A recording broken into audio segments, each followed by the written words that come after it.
প্রধান উপদেষ্টার কাছে জমা দেয়া সংস্কার কমিশনের প্রতিবেদনে দলীয় প্রধানমন্ত্রী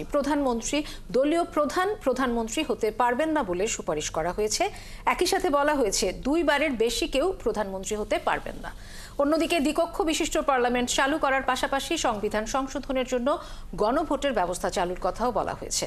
আলাদা সংবাদ সম্মেলনে এসব কথা জানান বিভিন্ন সংস্কার কমিশনের প্রধানরা। আরও জানাচ্ছেন শাহনাজ শারমিন। দুপুরে প্রধান উপদেষ্টার কাছে সংবিধান, নির্বাচন ব্যবস্থা, পুলিশ প্রশাসন এবং দুদক সংস্কার কমিশনের প্রধানরা প্রতিবেদন জমা দেন। পরে তারা বিস্তারিত তুলে ধরতে আলাদা সংবাদ সম্মেলন করেন।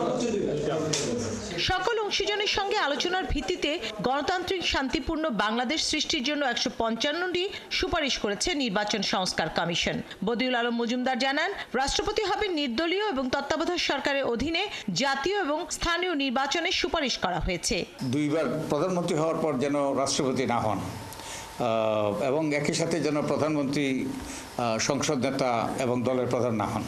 এদিকে দুর্নীতি দমন কমিশনকে বিধিবদ্ধ প্রতিষ্ঠানের পরিবর্তে সাংবিধানিক প্রতিষ্ঠানের স্বীকৃতি দেয়া সহ কমিশনকে 3 সদস্য থেকে বাড়িয়ে 5 সদস্য উন্নীত করা সহ 47টি সুপারিশ করেছে দুদক সংস্কার কমিশন। রাষ্ট্রীয় এবং অরাষ্ট্রীয় সকল প্রতিষ্ঠানে দুর্নীতি প্রতিরোধ নিয়ন্ত্রণের ক্ষেত্রে ভূমিকা দায়িত্ব নির্ধারিত থাকবে এবং সেটি তারা সংশ্লিষ্ট প্রতিষ্ঠানগুলো, রাষ্ট্রীয় এবং অরাষ্ট্রীয় প্রতিষ্ঠানগুলো প্রতিপালন করবে এবং সেটি পর্যবেক্ষণের জন্য বা সেটিকে পরিবীক্ষণের জন্য দায়িত্ব দেওয়া হবে।